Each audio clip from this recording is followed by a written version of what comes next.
Etse o hlahile kotsi MP mmeleng wa N8 o tummeng ka dikoduwa. Bese e ne e le leetong le tloang Thabanchu e lebile Bloemfontein.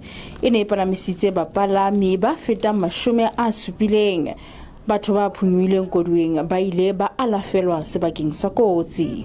Re batla roma lapa kaofela a ameileng re phephi re fitisa malaitse rona matshodiso re le lefapa ke tlanka leeto ho ya mane dipetlele ho ya bona kotsi ena na hore nkile ba ntseng ba phetse ba boemong bofe. Batho ba 38 ba isitswe dipetleleng tse fapaneng Botshabelo, Bloemfontein mmoho le Thabanchu.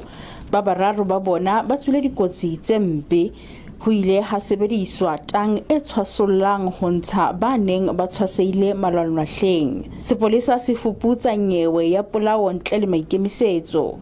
Makhala Masiteng, SABC News, Bloemfontein.